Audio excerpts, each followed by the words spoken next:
Pas tout ce que vous avez. Est-ce que tu connais qui est Jésus? Bon, Jésus va faire quoi avec une maison? Il est propriétaire de la terre. Donc, même que tu prêches là, Jésus avait un vêtement de fêlé rétort, une robe sans couture. Et tellement Dieu aime la propriété, à chaque fois que Jésus rentrait dans la présence de Dieu, la Bible dit que son vêtement devenait d'un blanc éclatant. C'est que les habits de Jésus étaient propres. Celui qui ne sait pas, le fêlé rétort était l'un des tissus les plus chers de son époque. Et quand tu me dis que Jésus n'avait rien, il marchait à pied. Écoute, est-ce que tu comprends ce qu'il dit? On dit qu'il est le propriétaire de la terre. Rien. Parce que j'ai envie de te dire, plus quelqu'un est riche, plus il n'a rien sur lui. C'est quand on peut compter ton argent que ça tient dans ta poche. Toi, tu es qui? On te connaît ou c'est pas ton oncle qui te connaît? Si c'est pas ton neveu là, qui te connaît? Quand tu arrives dans une cérémonie et que tu es sapé, les gens sont tentés de te prendre pour te faire asseoir sur une place qui n'était pas pour toi. Mais là c'est, voilà fesse, on va en bas de ton bas-ventre. Non, écoute-moi bien. Voilà fente là ici, tu t'assois net, ton caleçon là-bas. Donc tu tiens un peu. Ma chérie, faut laisser, on va voir. Hello la famille, bienvenue encore, shalom chez vous.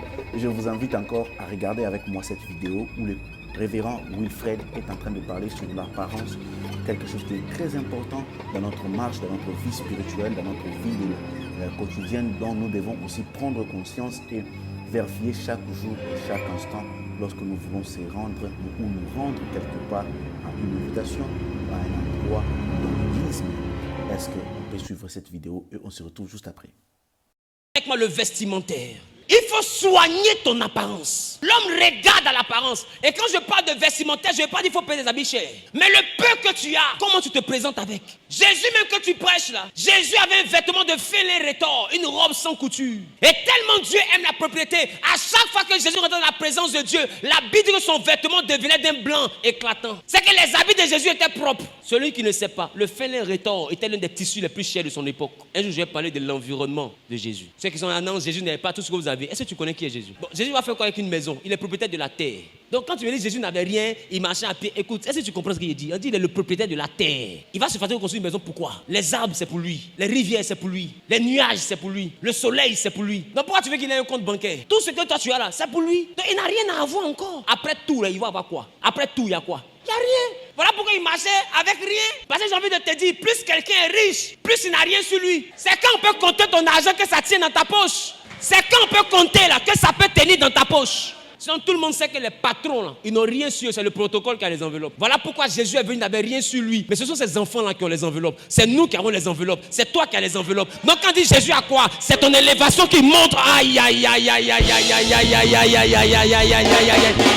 Quand tu t'exprimes d'une certaine manière, il y a un type de personne à qui tu as causé. Mais il y a un endroit où ils vont mal te regarder. Pareil au vestimentaire. C'est pas dans tous les endroits où on va avec jean. C'est pas dans tous les endroits où on va en t-shirt. Des fois, Messi, il vient et puis il porte t-shirt. Il avait porté t-shirt, donc tout le monde peut porter t-shirt. Tu es Messi. Son nom le précède. Toi, tu es qui?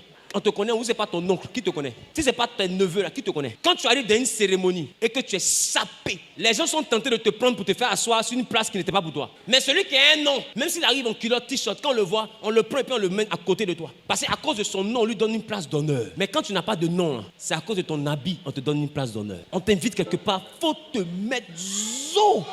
C'est-à-dire que tu t'attaches. La ceinture de sécurité est dangereusement mise. C'est que quand tu sors comme ça, on dit ça là c'est l'homme. Celle-là, c'est femme qui est là. Mais tu t'habilles, voilà sein, voilà fesse, on va en bas de ton bas-ventre. Non, écoute-moi bien. Voilà fente là ici, tu t'assois net, ton caleçon là-bas. Donc tu tiens un peu. Ma chérie, faut laisser, on va voir. Quand quelqu'un ouvre la porte, c'est pourquoi on regarde dans la chambre. Donc laisse, on va voir. Parce que ce que tu ne sais pas, il y a habillement de go et puis il y a habillement de femmes. Il y a des habits. Tu là non, les hommes qui viennent vers moi là, c'est pour sortir mon habit pour partir. Mais c'est à ça que tu ressembles. Quand tu passes là, c'est à ça que tu ressembles. Parce que c'est pas à ça que tu ressembles. Comment tu peux porter collant? Un c'est collant et puis deux c'est la même couleur que ta peau. Donc quand on te voit, on a l'impression qu'il n'y a pas habit. Bon, tu veux que qui te salue? Mais c'est l'association nationale des mouvements, c'est eux qui vont te saluer.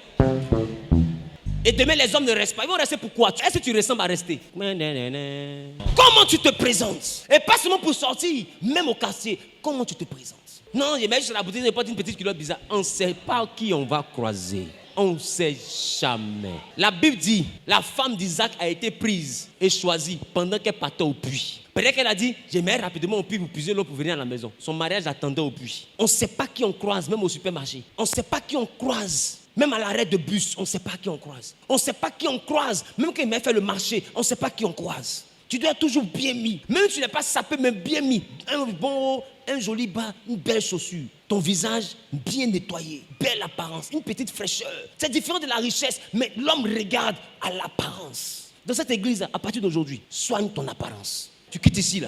Va dire, mon papa dit, à partir d'aujourd'hui, là, je ne dois plus me négliger. Quand tu vas commencer à soigner ton apparence, il y a une chose que les gens vont faire. Ils vont dire, non, elle est orgueilleuse, il est orgueilleux, il aime faire malin. Écoute-moi bien, soigner son apparence, c'est différent de faire malin. Et puis l'humilité, c'est pas habit déchiré.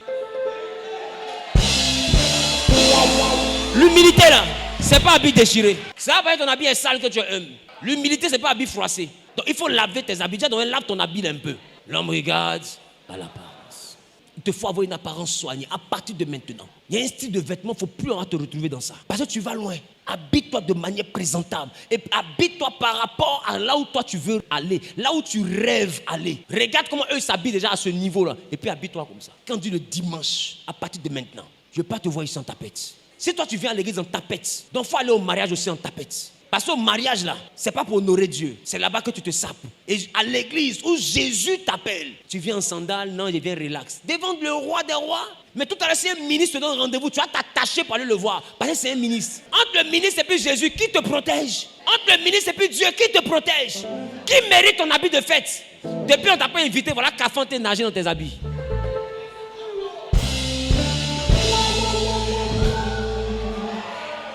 Habille-toi bien. Même si tu travailles chez les gens, sois propre.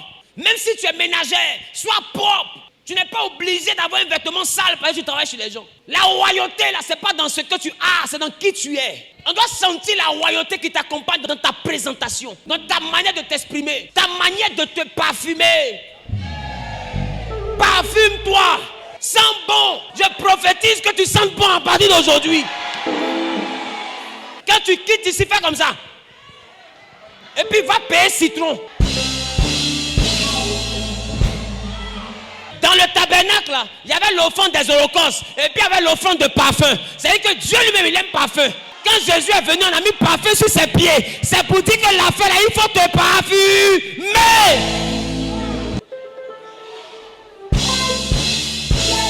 L'homme regarde à l'apparence. Faut te parfumer. Faut te brosser.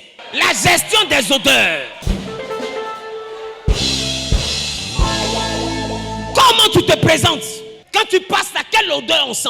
Écoute-moi bien, c'est pas agréable de marcher avec un frère qui a des odeurs. C'est pas agréable de marcher avec une soeur qui a des odeurs. C'est pas agréable de vivre avec un homme ou une femme qui a des odeurs. C'est pas agréable. Mais bizarrement, tu aimes bisous. C'est toi qui aimes câlin. Mais qu'est-ce que c'est?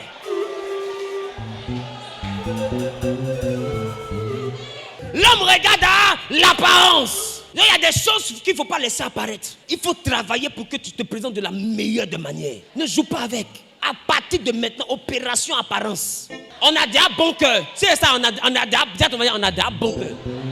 C'est apparence et il reste. Donc on va travailler sur l'apparence pour que les hommes aussi nous respectent. Travaille sur ton... Prends le citron. Mais, citron, là, tu n'as pas besoin d'être millionnaire. Mais, après, va te laver. Va, tu achètes un déodorant ou bien un stick. Tu finis de te laver, tu mets. Tu es toujours frais. Tu sens bon. Dis à ton voisin, on est toujours frais. Genèse, on sent bon. On est toujours frais. On sent bon. Lève-toi, dis, fais comme ça, comme ça. 1, 2, 3, on est toujours frais. On sent bon. On est toujours frais. On sent bon. Au nom de... La Bible n'est pas contre ça. Est-ce que je parle à quelqu'un?